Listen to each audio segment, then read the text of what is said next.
kekuasaan dibagi menjadi tiga, menjadi trias politika. Trias politika. Nah ini bapak-bapak dan ibu-ibu yang bukan jurusan ilmu politik mungkin perlu saya tegaskan di sini. Trias itu maksudnya tri itu tiga, as itu artinya as seperti as motor itu, as sepeda itu. Nah, kalau roda itu kan tengahnya ada asnya. As itu artinya poros. Maka trias politika itu artinya adalah tiga poros kekuasaan. Nah, tiga poros kekuasaan adalah eksekutif, itu teorinya Montesquieu ya. Trias politika ada eksekutif.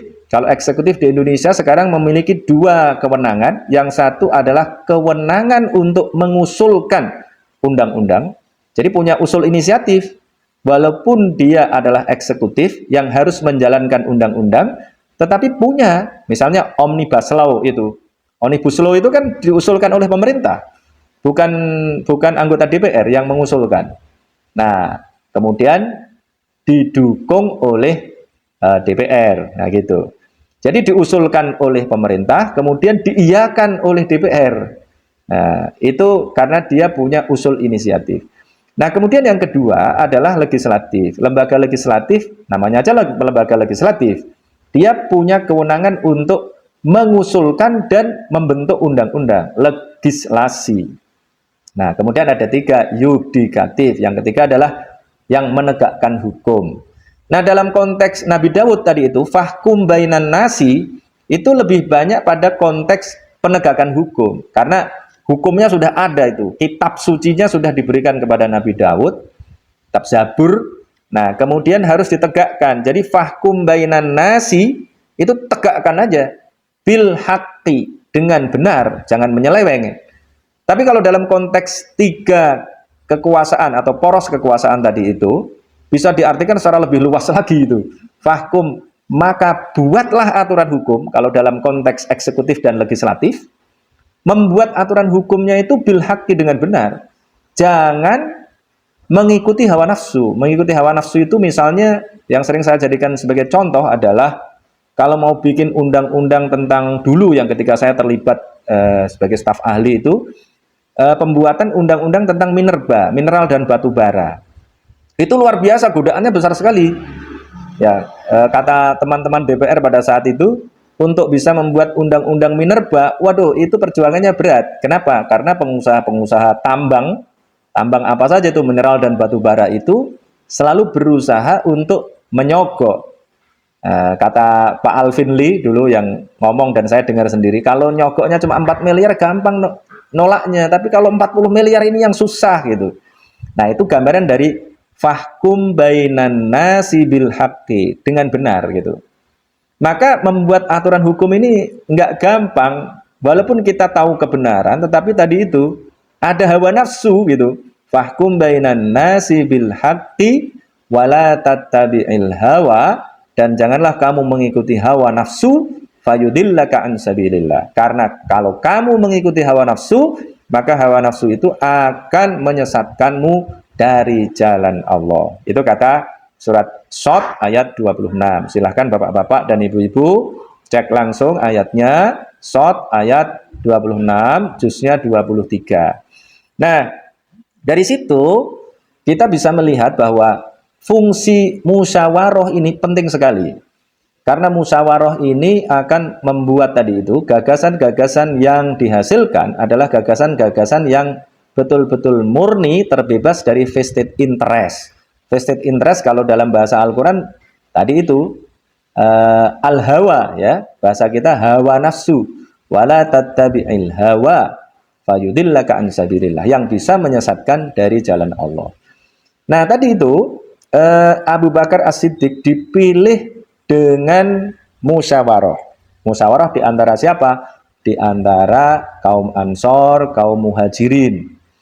Kalau kaum Ansor, mereka merasa superior karena mereka merasa telah memberikan tempat kepada Nabi. Karena sebelumnya Nabi aniaya, didolimi oleh orang-orang Makkah, kemudian diberikan tempat oleh orang-orang Ansor.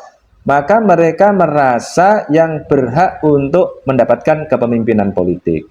Maka mereka mencalonkan salah satu tokoh mereka. Tapi kemudian Umar bin Khattab mengatakan, yang cocok itu bukan orang dari Ansor, tapi dari Muhajirin.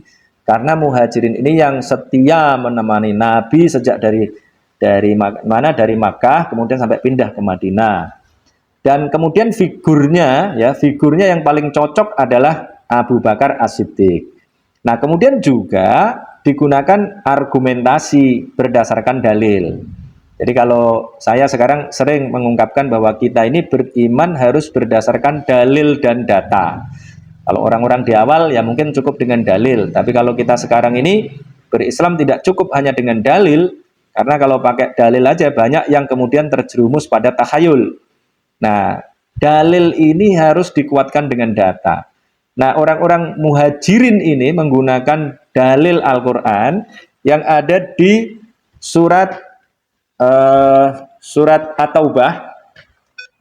Surat At-Taubah halaman kedua ya, juz 11 itu juz 11 halaman 2, silahkan Bapak-bapak bisa cek. Wasabiqunal awwaluna minal muhajirin wal ansor. Nah, ini kalau sebagian ahli tafsir, kemudian kalau ditanya mana yang lebih utama antara muhajirin dan ansor, oh di dalam surat ini yang disebut lebih dulu adalah al-muhajirin. Nah, tapi ya kemudian ada yang mengatakan ya itu tidak menandakan bahwa muhajirin lebih utama dibandingkan ansor, karena bagaimanapun ya kan harus disebut satu persatu gitu. Maka tidak dijadikan sebagai landasan itu. Tetapi ada juga yang mengatakan bahwa muhajirin disebut lebih dulu dibandingkan ansor. Wasabiqunal awwalun. Jadi ada istilah as-sabiqunal awwalun itu terdiri atas dua kelompok, yaitu al-muhajirin wal ansor. Juz 11 ya, Bapak-bapak dan Ibu-ibu itu. Ayatnya ayat 100 persis, surat At-Taubah ayat 100. Wasabiqunal awwaluna minal muhajirina wal ansori walladzina taba'uhum bi ihsanir radhiyallahu anhum wa radu anhu wa a'adda lahum jannatin tajri tahtahal anharu khalidina fiha abada dzalikal fauzul azim. Nah, ini yang kemudian dijadikan sebagai argumentasi, ditambah lagi dengan argumentasi yang lain ya. Argumentasi yang lain itu diantaranya adalah Abu Bakar yang menemani Nabi Muhammad. Abu Bakar yang menemani Nabi Muhammad ketika berada di dalam gua. Di dalam Al-Quran juga ada itu. Idhuma fil ghari idh yaqulu li sahibihi la tahzan innallaha ma'ana. Jadi disebut di dalam Al-Quran itu kasus Nabi bersama dengan Abu Bakar. Kemudian Abu Bakar adalah tadi seperti saya singgung di awal, ketika Nabi Muhammad sakit tidak bisa mengimami sholat, yang mengimami adalah Abu Bakar.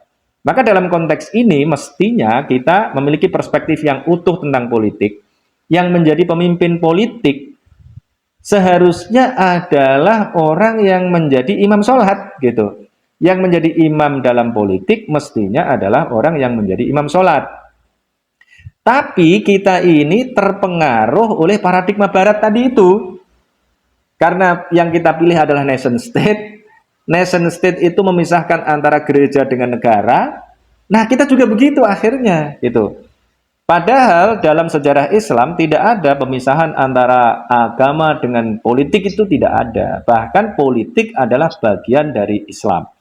Maka yang harus kita lakukan sekarang adalah istilah yang sering saya gunakan di dalam konteks sains, yaitu reintegrasi saintek ke dalam Islam. Nah, di dalam politik juga sama, karena sejarahnya bersamaan tadi kan.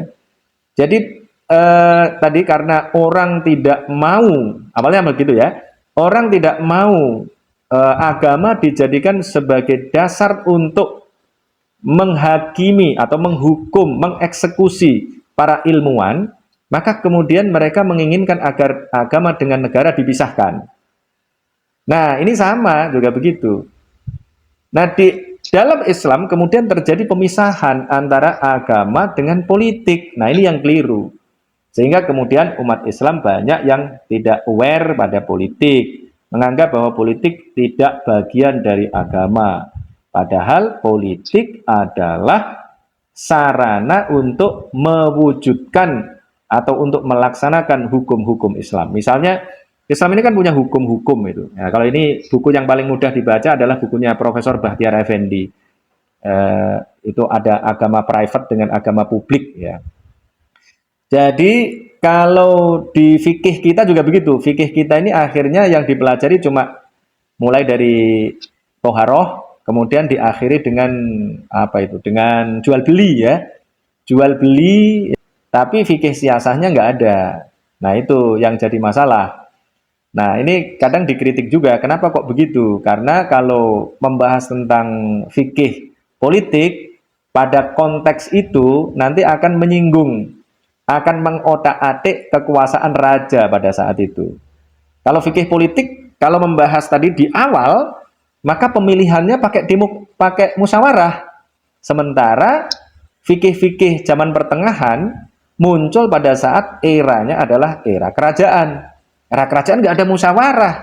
Yang menjadi raja adalah apa namanya putra mahkota, ya. Yang menjadi putra mahkota. Jadi nggak ada musyawarah lagi gitu. Nah inilah yang kemudian tidak diinginkan oleh para pendiri negara kita. Nah di Indonesia kan sudah ada kerajaan, tapi kemudian negaranya dibentuk sebagai nation state dengan prinsip-prinsip demokrasi. Tetapi demokrasi yang ada di situ, kalau pendapatnya Pak Karno, itu masih memungkinkan untuk mentransformasikan ajaran-ajaran Islam ke dalam produk politik kenegaraan. Nah, kuncinya apa? Kuncinya adalah umat Islamnya adalah umat Islam yang berdaya. Kalau umat Islamnya lemah secara ekonomi, lemah secara pendidikan, lemah pemahaman keagamaannya sendiri. Kalau sekarang ini misalnya sering saya katakan bahwa akses umat Islam pada Al-Quran itu sangat lemah. Tingkat literasi umat Islam pada Al-Quran juga sangat rendah. Tingkat literasi umat Islam di Indonesia ya sampai sekarang ini ya, itu sangat rendah. Yang bisa baca Al-Quran aja cuma 40%. Yang bisa membaca Al-Quran dengan benar sangat sedikit.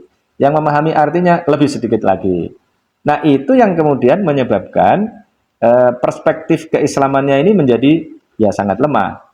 Nah maka kemudian untuk melakukan transformasi ini menjadi berat. Maka yang harus kita lakukan, kalau tadi itu relevansinya dalam kehidupan kenegaraan kita dalam konteks demokrasi, yang mestinya menggunakan kerakyatan yang dipimpin oleh hikmat kebijaksanaan dalam permusyawaratan perwakilan.